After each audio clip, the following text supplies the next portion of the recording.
Yo, what's up? So when your head coach, is not afraid to make changes, says they're going to make changes and actually sticks to it, that's something you can definitely get behind. I'm looking at some of the inactives versus the Packers tonight, and CeeDee Lamb obviously on the list with the injury, the ankle injury.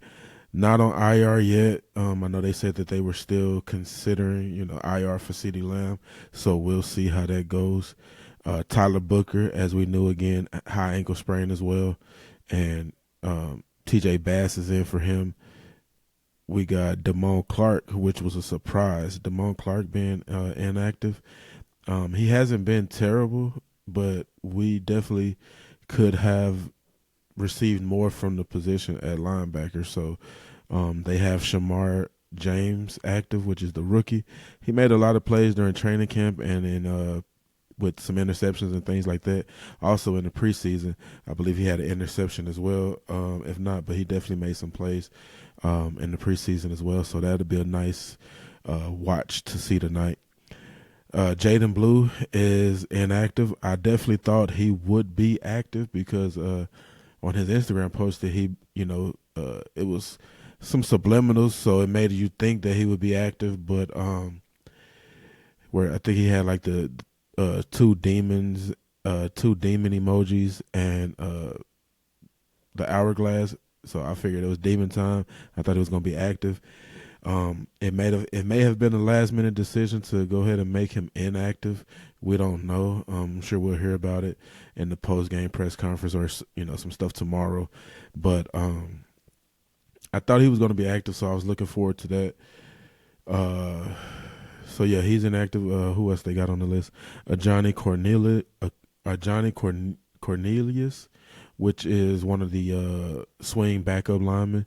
Um, I mean, I think he's been pretty inactive every game so far, so that's not really a surprise. And Jay Toya, which is the rookie defensive tackle. I think he's like 6 foot something and like 300 pounds.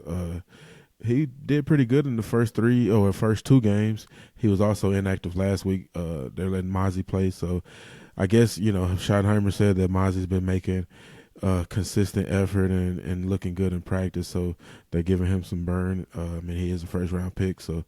But yeah, when your head coach is not worried about the money and who's getting paid the most money, and those players need to start, that's something you can get behind. That's something you can be excited about. The surprise one for me was they're going with Deron Bland, Kyer Elam, and Reddy Stewart at cornerback, not Trayvon Diggs. Trayvon Diggs is not starting tonight. I mean, he been looking bad, so I get it. I get it, but again, they've actually said it and made the changes. So I know, like,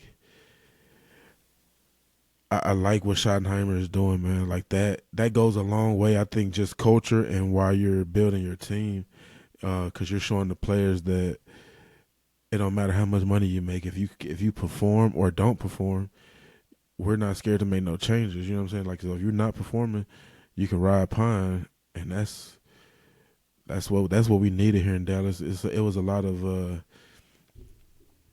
yes men, a lot of yes men coaches, I believe, just doing pretty much what Jerry said.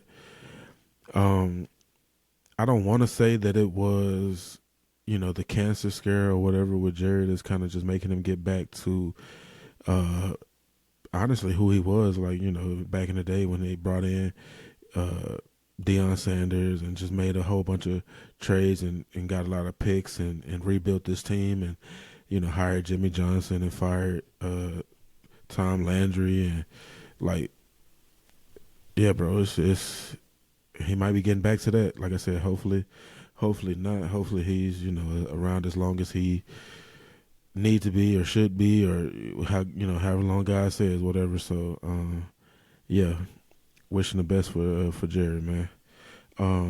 But yeah, that's all I wanted to come on here and talk about.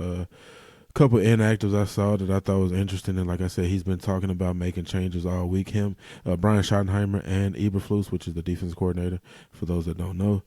Um, yeah, they talked about making changes, and they actually did it. So I'm excited to see what it looks like tonight. I'm excited to see how they block Michael Parsons. I'm excited to see just how we look overall, how Dak looks, how we look on offense without CeeDee Lamb, how the run game looks. Does Javonte Williams get more carries? I'm excited to see all of that. It should be a good game. Looking forward to it. Like I said, we'll have our post game thoughts and reaction tomorrow. So stay tuned for that. Again, I'm just a barber, so this might just be shop talk.